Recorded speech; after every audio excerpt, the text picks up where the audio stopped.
Bonjour et bienvenue dans l'émission Parole de Femmes pour notre série sur les vacances et le repos. Hier, on a aboli la question religieuse du sabbat. Shabbat Shalom, je ne te referai pas la même blague, Gladys. Et Gladys, merci beaucoup d'être avec nous. Hier, du coup, en faisant mes blagues à 2 balles, je t'ai même pas présentée. Gladys, donc tu viens de la région parisienne, t'es mariée et t'as 4 enfants, c'est ça? Voilà.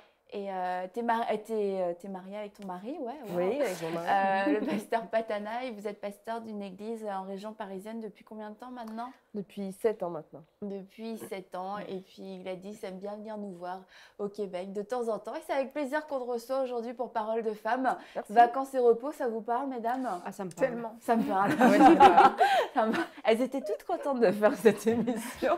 C'est motivant. C'est bizarre. On va parler aujourd'hui de prendre soin de son corps parce que souvent on ressent cette fatigue justement dans notre corps. Et puis il y a des moyens en fait d'entretenir notre corps, de faire en sorte de ne pas tomber dans un épuisement physique au point où on n'arrive plus à se lever, on est épuisé de la vie, etc.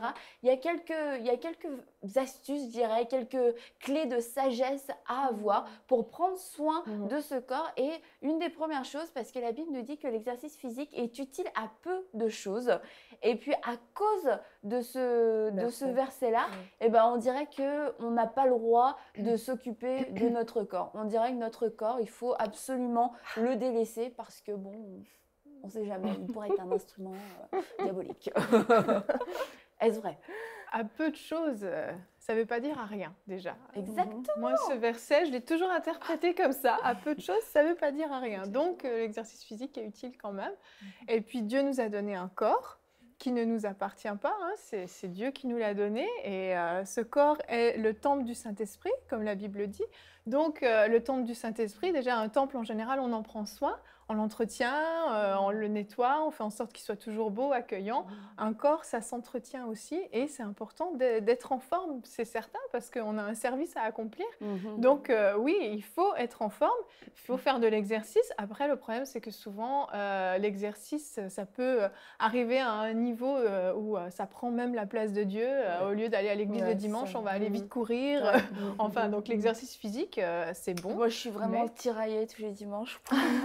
Je sais, je te vois faire ton footing devant l'église. Non, c'est certain qu'il faut trouver l'équilibre, le juste milieu, parce qu'on sait, hein, le sport, quand on le fait à un niveau élevé, c'est ça, c'est complètement addictif et ça nous manque. Donc, il faut le faire de façon modérée, mais c'est utile d'être en forme. Et le professeur de l'Université de Caroline du Sud, Stephen Blair, a dit, je vais vous lire ce qu'il a dit. Bien sûr, c'est un ami à moi. On a fait nos études ensemble. Donc, dis-nous ce qu'a dit Stevie.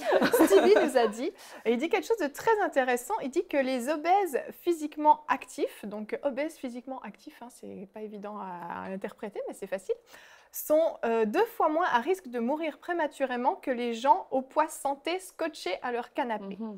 Comme moi, quoi.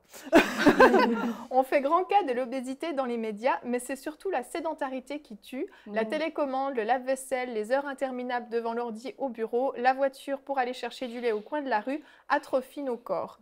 Donc qu'on soit mince ou bedonnant, c'est le pire problème de santé publique du 21e siècle. Il fait même plus de morts que la cigarette. Donc c'est quand même sérieux.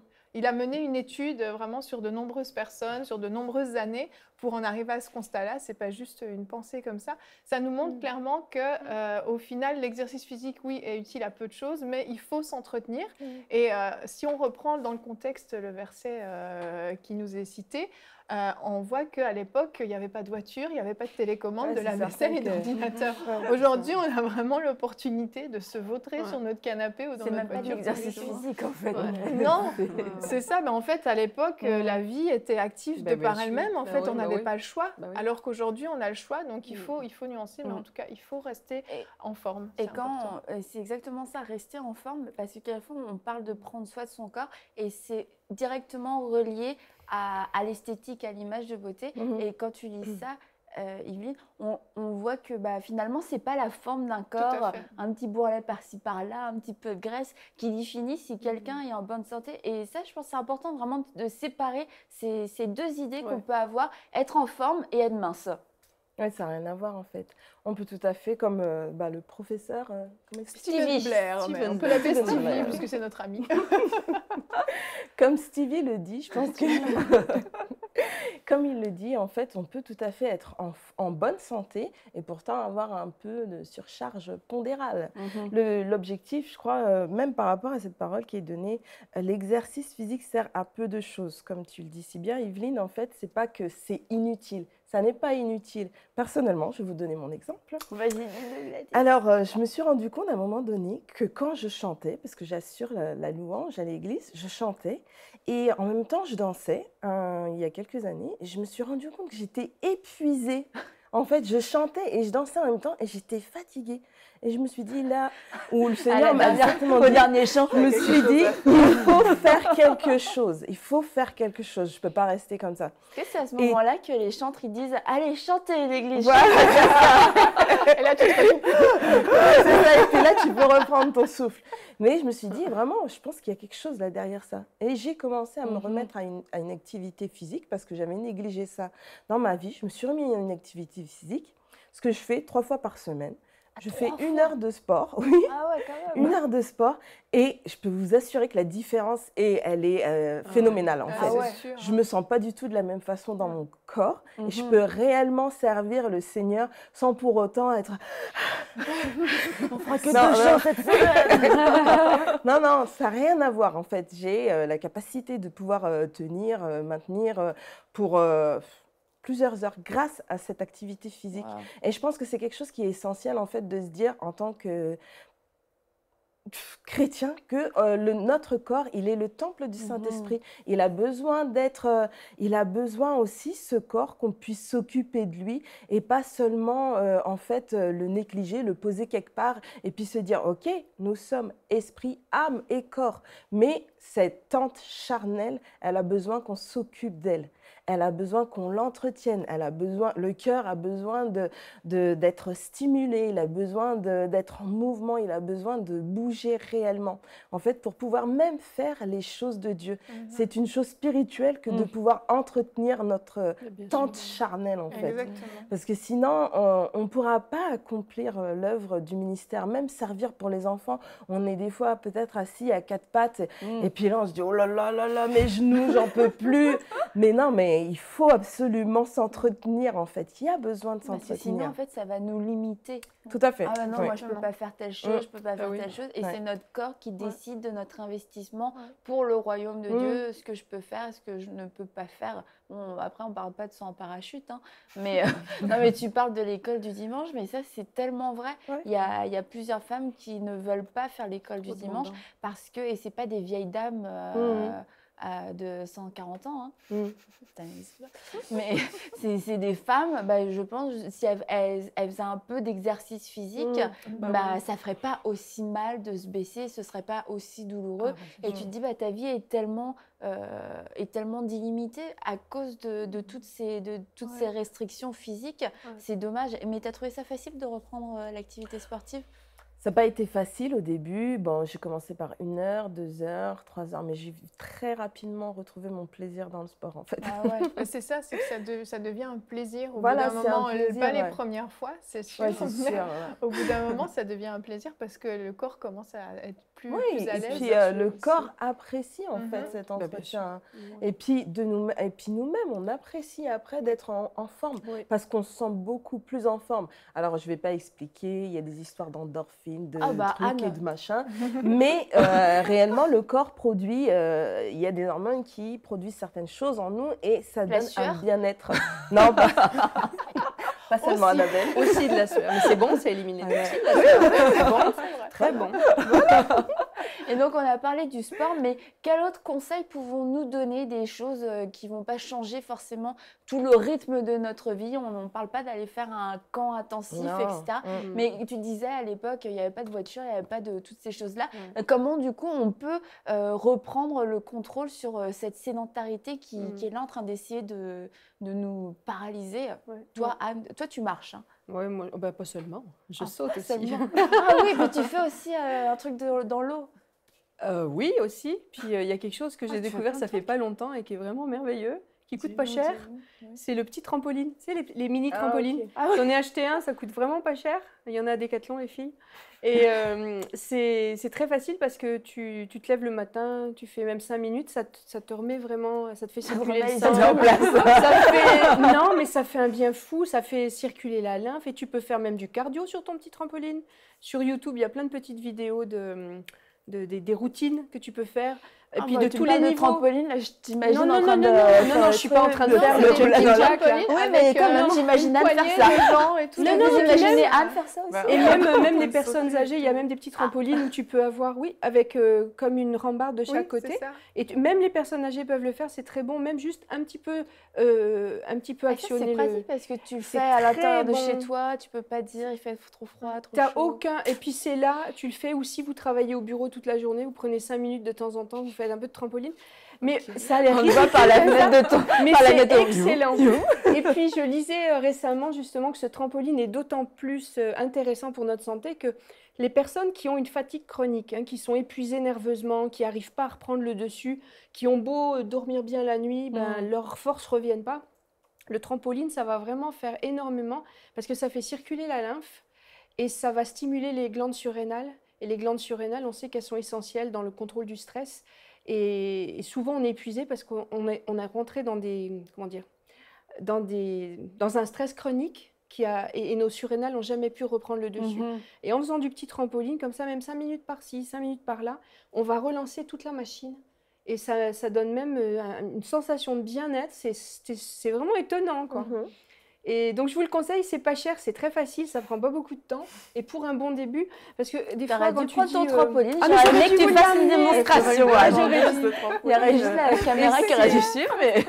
Oh, mais tu sautes pas, parce qu'il y a le plafond, faut pas non plus s'écraser la tête. Le plafond est la limite. Les glandes surrénales en place. Et puis alors, si vous avez un jardin, vous sortez votre trampoline, vous le mettez dehors le matin, ça vous oxygène en plus. Non, mais vraiment, je conseille le trampoline à tous les points de vue, parce que je l'ai essayé pour vous, j'ai testé.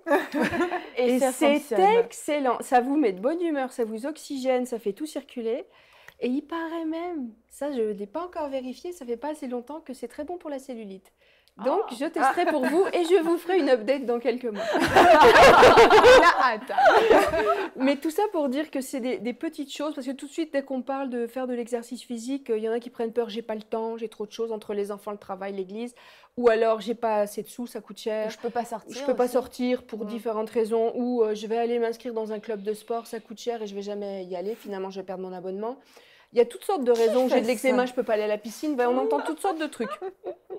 Mais franchement, cette histoire de trampoline, je trouve ça merveilleux. Il y a aussi le ballon suisse, mais ça c'est encore un autre chapitre. Le ballon, c'est le ballon. Les gros ballons, on peut faire plein d'exercices là-dessus, c'est bon pour les articulations.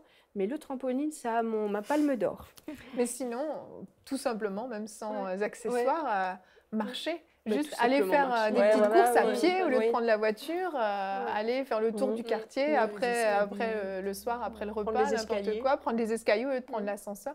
Il y a plein de petites choses de manière générale, de changement d'habitude en fait.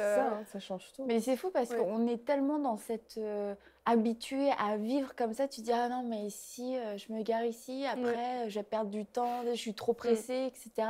Et c'est même pas que tu n'as pas vraiment envie de le faire, c'est que quelquefois, ça semble presque impossible de prendre le temps de le faire. Et je pense que c'est aussi ça le problème, parce qu'on est obligé de se scaler 1 heure de sport dans la semaine pour s'assurer qu'on va marcher un petit peu. Et tellement on est pressé tout le temps et tout le temps et tout le temps. Puis au final, on voit que des gens qui ont une bonne hygiène de vie, c'est pas... et ils sont pas non plus tout le temps à la traîne, ils prennent pas 10 ans de retard dans leur vie. Et ça vaut la peine. On en parle souvent dans l'émission d'investir en soi, d'investir dans certains domaines, parce que ça semble coûteux au début, mais genre 5 minutes de trampoline pour passer, alors que tu passes depuis 1 an des journées toutes pourries, tu es hyper stressé, tu dors pas bien, etc. Tu te dis mais non, j'ai pas le temps de faire 5 minutes de trampoline. Par contre, tu as le temps de vivre dans cet état-là. Tu le mets dans la télé. Si tu regardes Parole de femme sur ton ordinateur ou la télé, tu mets ton trampoline puis tu sautes en même temps que tu regardes, par exemple. Tu optimises ton temps. Et puis oui, je rajoute les bienfaits, ça prévient l'ostéoporose, parce que comme ça fait des petits chocs, ça fortifie les os. Donc, c'est vraiment. J'espère que tu vas avoir un pourcentage après. Non, non, parce qu'il y a plein de toutes les marques. ventes. Je ne vends qu'une marque, je ne fais aucun. Qui va s'en acheter un? Gladys, tu vas t'en acheter un, tu trampoline? En tout cas. Si, je suis sûre que tu as envie de t'en acheter un. J'en ai un dans le jardin. Toi aussi, Il est là, il est déjà Aurélie, prêt. toi, tu vas courir toi, quand tu as une grosse journée. De temps en temps, oui, ça m'arrive d'aller courir. C'est vrai que ça fait un petit bout que je ne suis pas allée, mais en écoutant Parole de femme aujourd'hui, je pense que je vais m'y remettre et peut-être me prendrai-je un trampoline. Ah, mais je te le conseille, c'est vraiment. Puis c'est rigolo en plus. T'as de bonne humeur après parce que c'est un petit peu, comment dire, surtout quand on vieillit, on se prend un peu trop au sérieux. Et là, on dirait que ça fait tomber Oui, certaines choses. Même mon chien me regarde là de dire à la tête, ma maîtresse. Ah oui, en effet. Donc, vraiment, prenez le trampoline, ça fait du bien à votre corps, ça fait du bien à votre âme. C'est des bons moments de famille. Ah, la dernière fois, quand on a fait une émission avec Audrey Mac, on cherchait les activités qu'on pouvait faire en couple. Tu avais parlé de la flûte à bec. Bah, quelque chose un peu plus drôle, chacun peut avoir son petit trampoline. On peut s'amuser comme ça.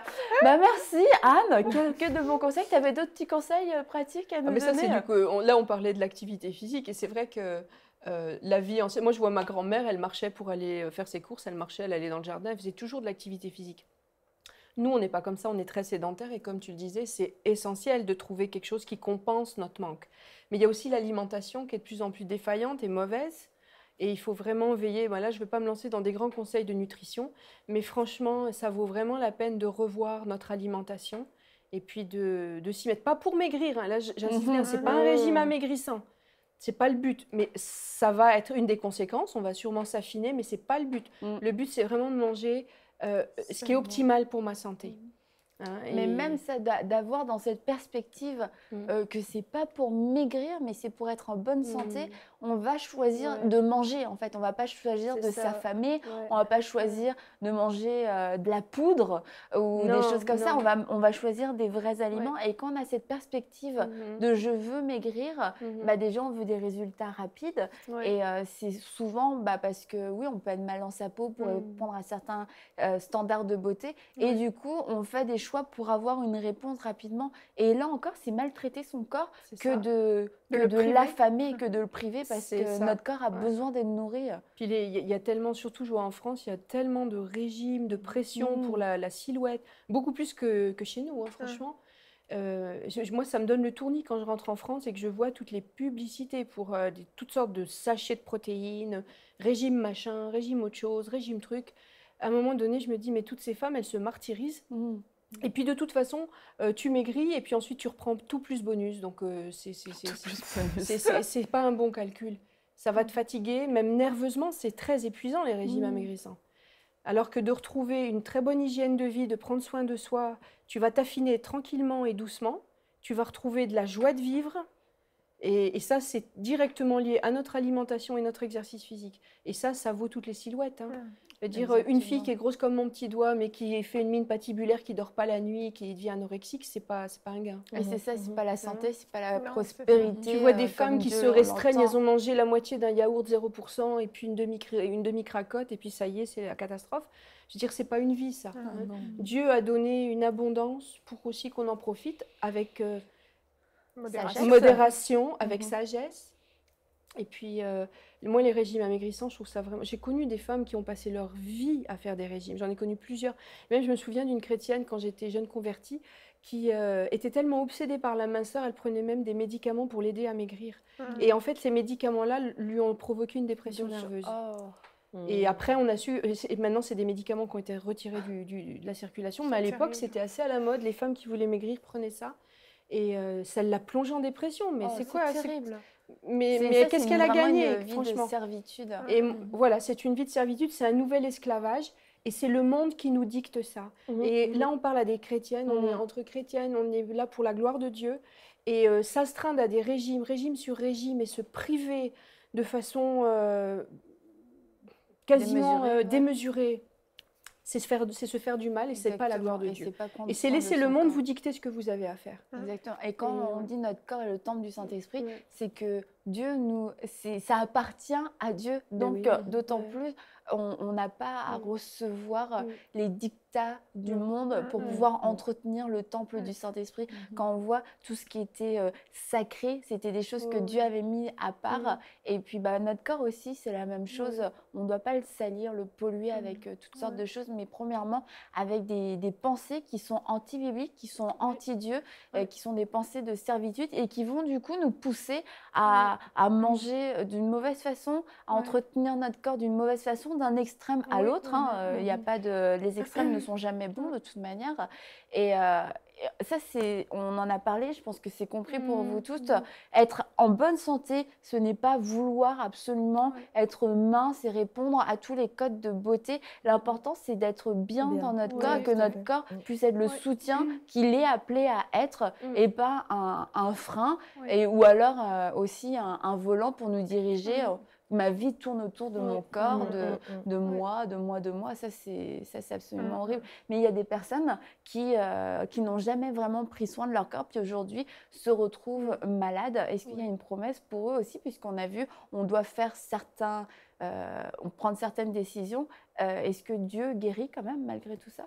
Oui, malgré tout, je pense que le Seigneur, c'est pas moi qui le pense, la Bible dit qu'on a des promesses de guérison, malgré le fait qu'on ait commis des erreurs dans le passé. C'est pas pour autant que Dieu n'a pas compassion de nous et qu'il veut pas nous guérir. Au contraire, le Seigneur, il a toujours la main tendue vers nous pour pouvoir nous apporter son aide et son soutien. Ses promesses, elles restent disponibles pour nous par rapport à la guérison en tout cas.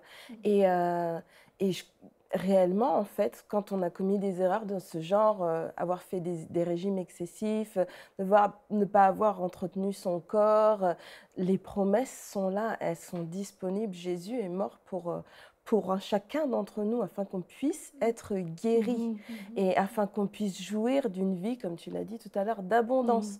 Et cette vie d'abondance, elle se trouve aussi dans la santé de notre corps. La Bible dit « Je souhaite que tu prospères à tous égards, tout comme prospère l'état de ton âme. » Mais la prospérité, ce n'est pas qu'une question de finances, c'est les finances, mais c'est aussi la santé divine. Et que tu sois en bonne santé. Voilà, et que tu sois en bonne santé. Dieu désire qu'on soit bien dans notre corps et Dieu désire qu'on soit en bonne santé, justement, comme je le disais, pour le servir, mais aussi pour nos familles, pour toutes ces choses. Dieu veut qu'on soit en bonne santé. C'est des promesses pour nous.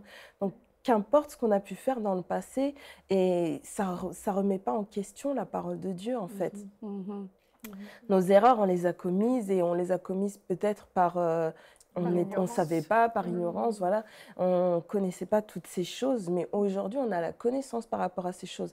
Et aujourd'hui, c'est le jour où on peut se dire, on doit changer d'attitude, on doit changer de comportement avec notre corps, respecter notre corps, prendre soin de notre corps.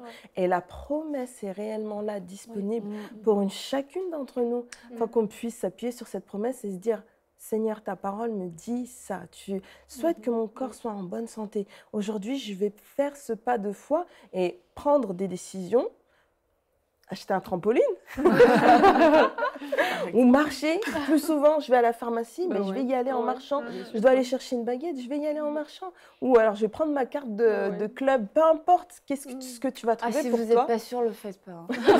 Achetez-vous un trampoline d'abord. Moi, j'ai déjà acheté un appareil pour mettre à la maison. J'y ai jamais touché. Attends, laisse-moi deviner. Est-ce que c'est un truc qui fait... Je l'ai acheté, j'étais motivée. Je n'ai jamais touché l'appareil. Donc pour moi, c'était autre chose. Pour moi, il fallait autre chose. Voilà. Et j'ai trouvé. Chacun peut trouver. Chacun va trouver. Et on fait confiance à Dieu même pour ça. C'est le premier qui partage l'émission, il gagne la machine de Gladys. J'ai lu récemment. Je ne sais pas si vous connaissez Rick Warren, c'est un pasteur américain qui a une très grosse église et il s'était rendu compte que lui-même servait Dieu avec beaucoup moins de joie parce qu'il était devenu obèse. Et dans son église, il s'était rendu compte qu'il y avait beaucoup de gens qui étaient apathiques parce qu'ils ne prenaient pas soin de leur santé. Donc il a mis en place un plan, mais pour toute la communauté de son église. qui s'appelle The Daniel Plan. Et je ne sais pas si ça a été traduit en français, il faudrait que je regarde, mais c'est très récent, hein, ça date de 2014 ou 2015. Donc, c'est peut-être pas encore traduit en français. Et donc, il y a des séries d'études bibliques pour encourager à prendre soin du temple du Saint-Esprit qu'on est. Et puis, il a axé ça, juste pour terminer, sur 3 choses. Donc, l'alimentation, l'exercice physique et aussi la communion fraternelle, parce que tous les spécialistes qui s'occupent du bien-être mental savent que, enfin le disent en tout cas, moi je n'ai pas vérifié, mais que les amitiés, les amitiés entretenues, les contacts fréquents avec des gens qu'on aime et qui nous aiment, ça fait autant de bien à notre corps et à notre être en entier que l'alimentation et l'exercice physique. Et donc son plan est sur ces 3 axes-là. Puis dans son église, ça a donné apparemment des résultats spectaculaires où il y a beaucoup plus d'enthousiasme à servir Dieu maintenant que les gens sont plus en forme. Donc on voit que ça a des implications spirituelles, même si ça paraît un petit peu superficiel comme sujet.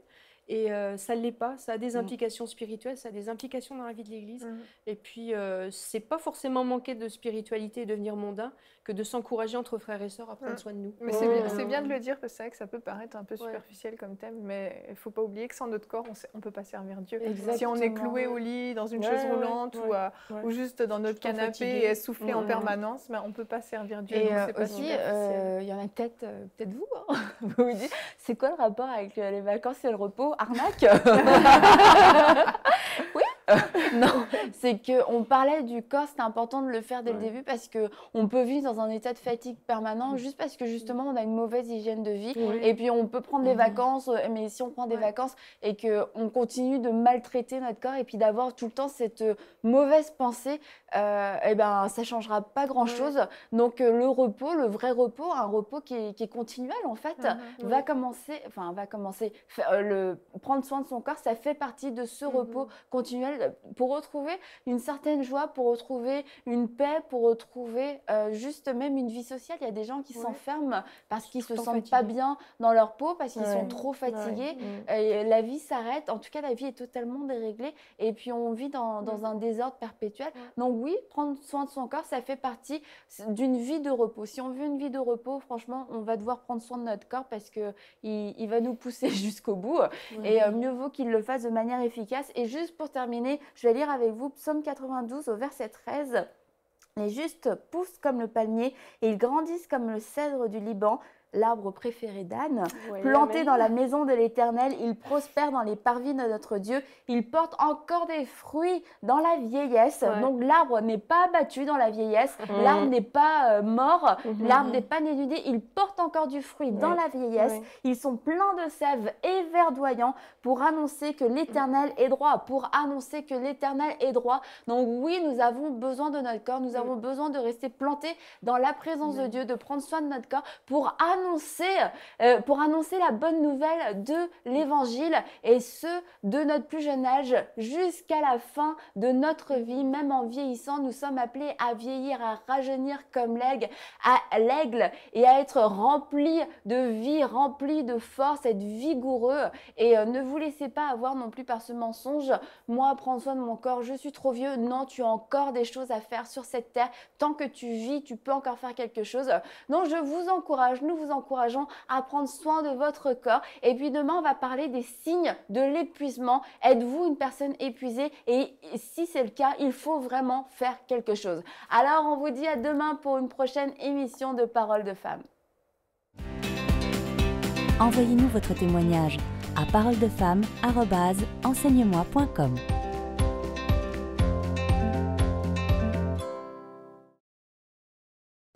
Cette émission est rendue possible grâce au précieux soutien des partenaires d'Enseigne-moi Canal International. Retrouvez tous nos programmes sur enseigne-moi.com.